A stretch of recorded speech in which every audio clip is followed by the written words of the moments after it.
everyone. Welcome to Heart Hollywood interview series. My name is Giovanna Salas. I'm your host.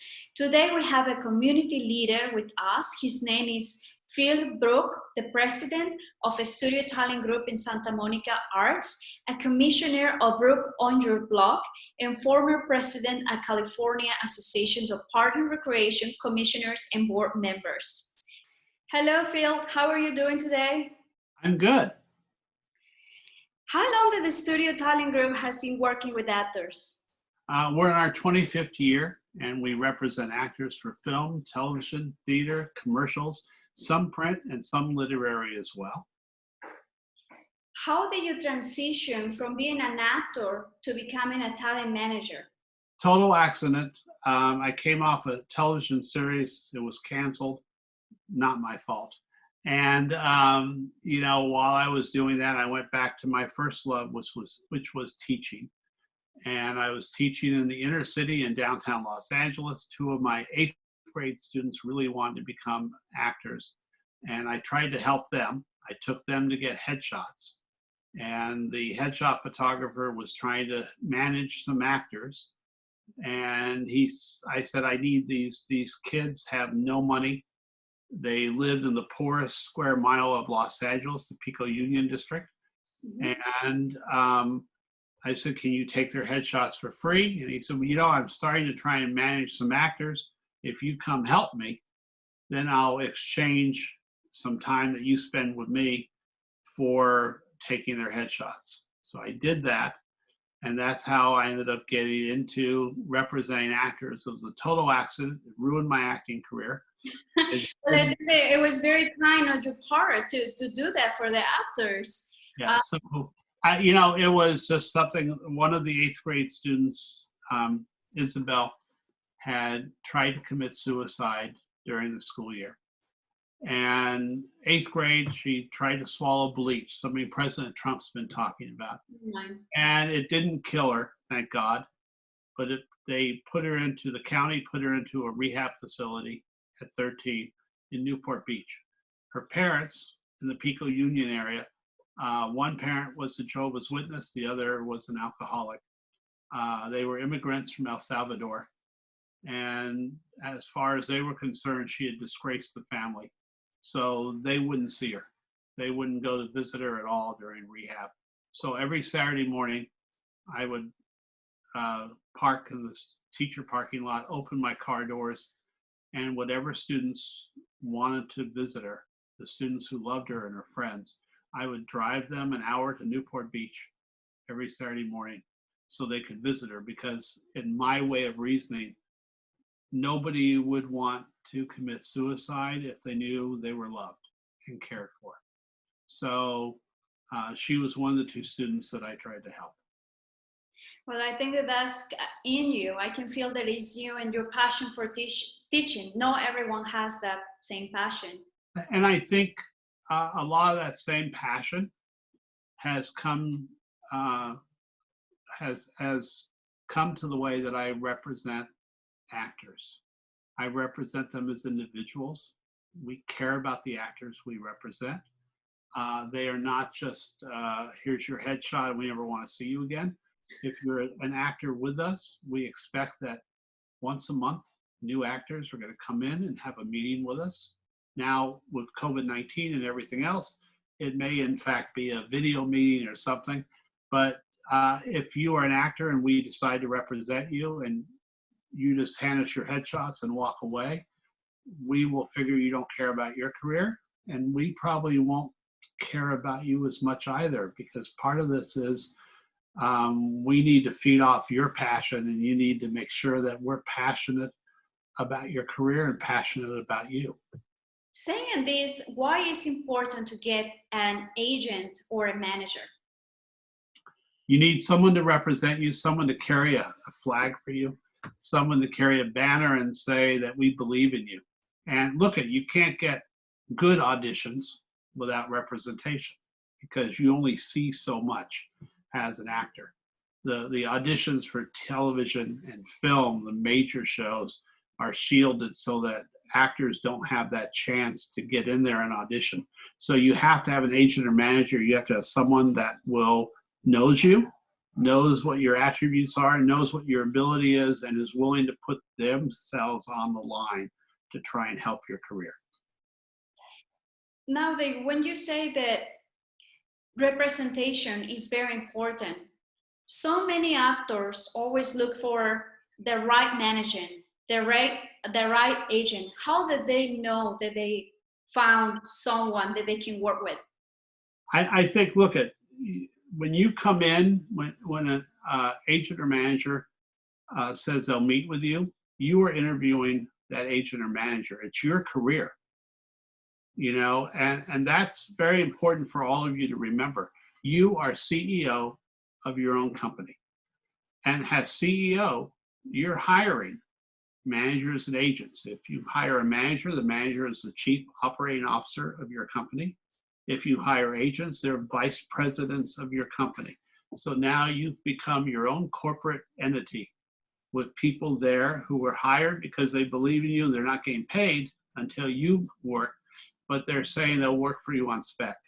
And you need to find that person who's passionate about you. Just because someone looks at you and says, oh, I need a Hispanic girl on my roster with great teeth, all right, I'll take you.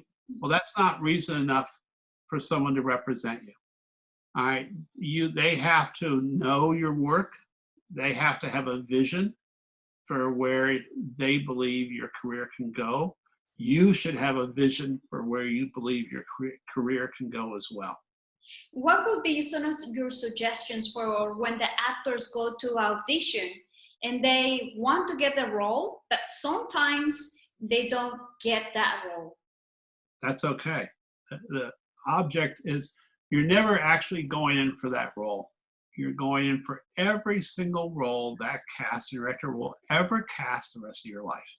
Think about that. It's never about that one-time audition. It's about your career.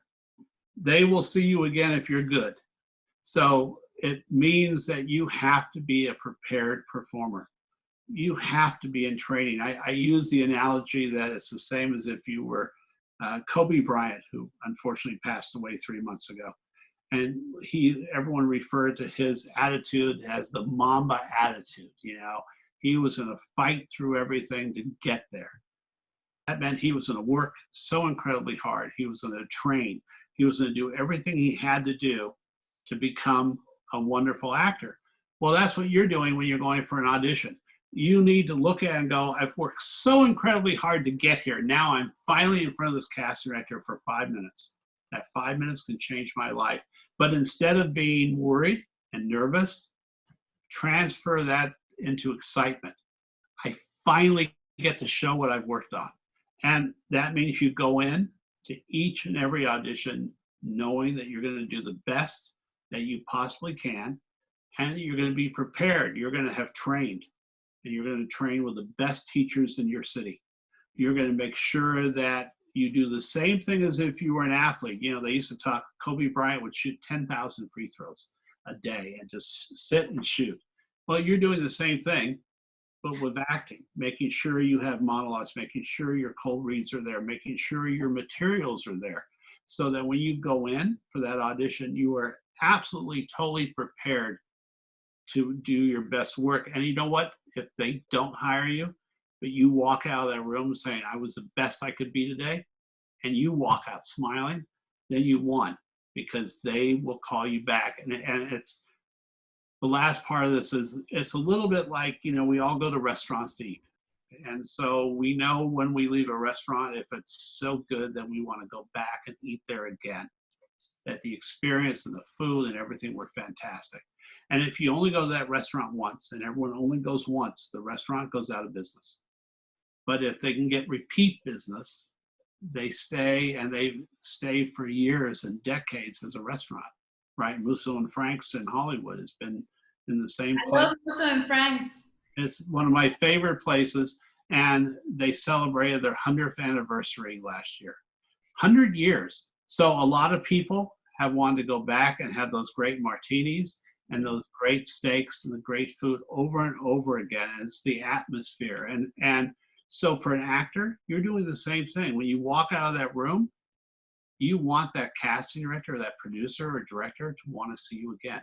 You may not be right for that role, but maybe you're right for their next role. Thank you so much. By the way, I met Leonard Cohen on Musso and Franks, so it was a wonderful experience for me that day. Good. Very cool. Yeah. In the past, you were the president of the Talent Managers Associations in the United States and current member of the National Conference of Personnel Managers. What did you do or still doing for these organizations? Well, as president of the Talent Managers Association, the TMA, part of my job was to make sure that managers were honest. Managers had a code of ethics they followed.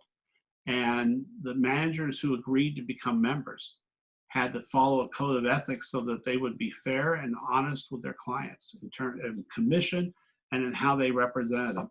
The National Conference for Personnel Managers does the same thing. And it's the same type of organization where there's a code of ethics, there's a code of responsibility. So if you audition for a manager who is either a member of NCOPM or TMA, you have the knowledge that hopefully, it's not always foolproof, but hopefully they have agreed to treat their actors well and that they have done their job. So to me, that's important. To me, it's important that actors can have trust in the people that represent them. It's important that those managers understand that there are certain conditions they're supposed to work under to make sure that their actors are treated well. If a talent wants to contact the Studio Talent Group, how they can reach you? You can always email me through phil@studiotalentgroup.com. That's phil@studiotalentgroup.com. We have a website, studiotalentgroup.com, and there's always ways to email in from there. I'm on Instagram at Phil Brock. I'm on Twitter at STG Actor. I'm on Facebook. I am really public and very accessible. And I'm always willing to answer questions, legitimate questions from actors as well. And we take submissions from actors all year round. There's never a time that we don't look at submissions. It doesn't mean that we can bring each and every person in to talk with them, but we will always look and review everything we receive. When you take submissions, do you take like cultural diversity in your talent? We hope so. Of course. Look at, I'm that beginning to be the old white guy. I'm a dinosaur. I'm a thing of the past. And I hope we've seen that diverse actors are the wave of the future, because the world is not me. The world is you. And seeing that diversity that we all see on the streets, especially in Los Angeles, is what we need to see in television and movies every day. It should be part and parcel. We should be at the stage, and we're not, but we should be at the stage where we don't have to talk about diversity anymore, because there is diversity around us. We all see it. And if someone's writing a program without diversity, that's ridiculous. I wanted to add something about submitting. We want to see headshots. We want to see resume. We want to see links. And we want to see film as well, if possible. So, a good headshot package is a cover letter that says, here's who I am, here's why I'm exceptional, here's where I've trained, here's what I've done, and here's why you should see me. So it's almost like if you were going to have a 3-course dinner at Musso and Frank's, you'd want that appetizer course, right? That gets your taste buds going. So you want to eat more and you want to have more food, and then the main course, and then dessert. The dessert is where you ask for representation.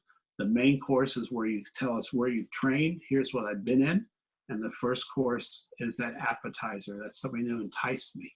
The 5 things about yourself, or 7 things about yourself that you find extraordinary and personal, in terms of it's something that's only you, where you just don't blend in, because every actor's job is also to be unique. And so I know I sort of backtracked there, but that's two answers in one. Yes, absolutely. I think that the way that you describe it is so clear that everyone can understand it. I know also that you are a very active member in our community in Santa Monica, especially. So why that is important to you? Well, I think it should be important to everyone, but for me, I have a real commitment to public service, a real commitment to helping my fellow man, woman. I'm very committed to helping children, teens, seniors in our community. So I'm on the board of 7 different charities that specifically target helping our youth become better adults. And You mentioned a few of these organizations. I'm a lieutenant, what they call lieutenant governor for Kiwanis. So my territory is Malibu County line to Long Beach. And I sort of manage all the volunteer clubs of businessmen and members of the community who come together to help people. For the Elks, which helps children and veterans, I'm a trustee. For the Salvation Army, for instance, I am a board member in Santa Monica, and we're helping children, teens, seniors, and people who are unfortunately homeless. So those are among those. I'm a past president of California Association of Recreation and Parks Commissioners. I'm still on the board of that. We try and promote parks, public parks, for people to use throughout the state of California. I'm in Santa Monica right now. I'm an arts commissioner. So I look at theater, film, art, public art, the full variety from music to art to theater in my town, and try and find ways to promote that and make it easier for art galleries and theaters to thrive. I was the chair of the Recreation and Parks Commission for 14 years. So I was honored that we built 7 new parks under my term as a commissioner in Santa Monica. And those are ways to permanently help children, permanently help teens, permanently help the community. As we see right now with COVID-19, we need open space in each community. The communities that are more dense, that people live closer and closer together, they're having more instances of disease right now. So we need places that people can go out and not have to be crowded in. And especially in Los Angeles, where so many people live in small apartments, they have to have open space. They have to have a place to get outside, to breathe, to read to their kids. I think that's very important for relax. I know that you encourage talent to get to be involved in the community, to use their voice. In the 4th century in Ireland, they didn't have the written word. So people went from town to town to tell the stories of their ancestors. In Mexico, in South America, in Africa, in Timbuktu, where people started off. That's how acting started, is people just telling stories. Well, all of you as actors feel you have a voice. Damn it, use that voice. Teach a kid how to read. Find a way to help someone who needs food that night. Find a way to build a playground. Find a way to help a senior, who needs help. There are a myriad of ways, and in Los Angeles, the person who's working in the food line next to you is probably a producer or a director.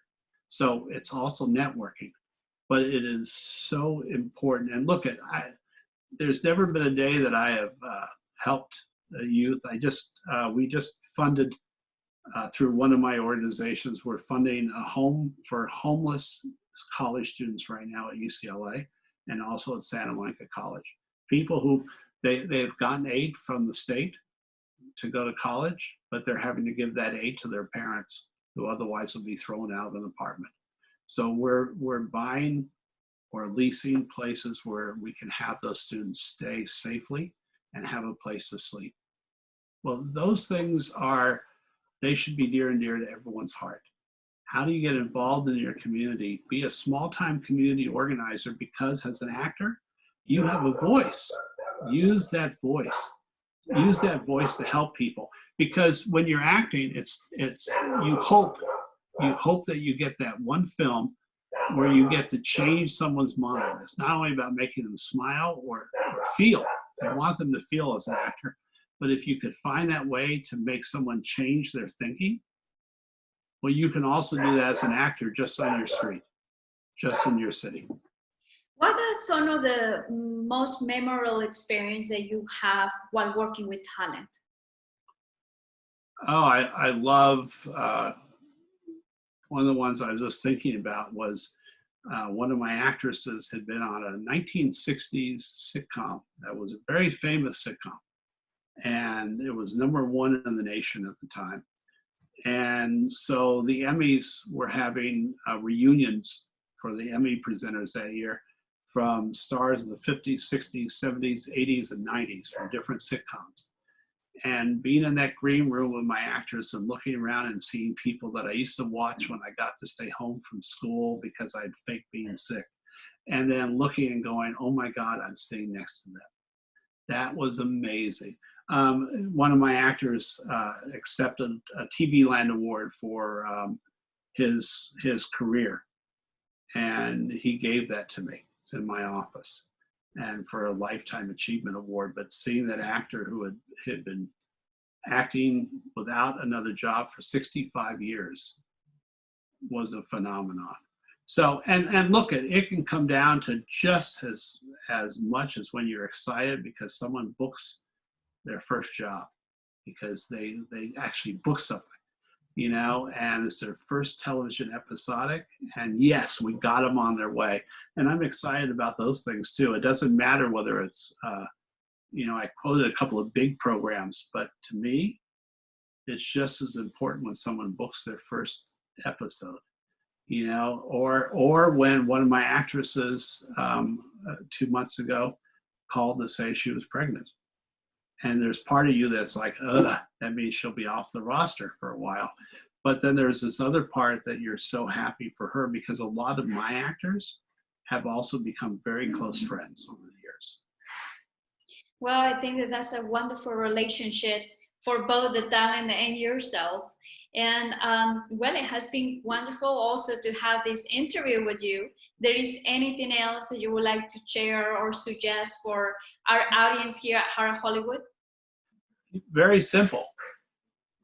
Be the hardest working actor on your block, in your city, in your state, in the nation, because that will help you get ahead. Train, have great headshots, have great materials. Do everything you're supposed to do as an actor. Train with the best teachers you can find. You know, have great headshots. Make sure that you're working harder than any other actor you know at your career. Still not going to be easy. This is a difficult, tough career you've chosen, but it is something that's possible if your heart is in it and you believe in yourself and believe in your craft. Remember, this is not a hobby. You're not in this just because, oh, I'm an actor, and you want to tell your friends. It's not about that. It needs to be about the craft. It needs to be about sharing stories and making those stories timeless. So those are the things that are very important for you. Well, thank you again so much for your time and consideration. And then I will love for invite you to another interview. Absolutely, I'd love to. Very nice to meet you. Likewise. Well, thank you. Okay. Bye-bye. Bye-bye.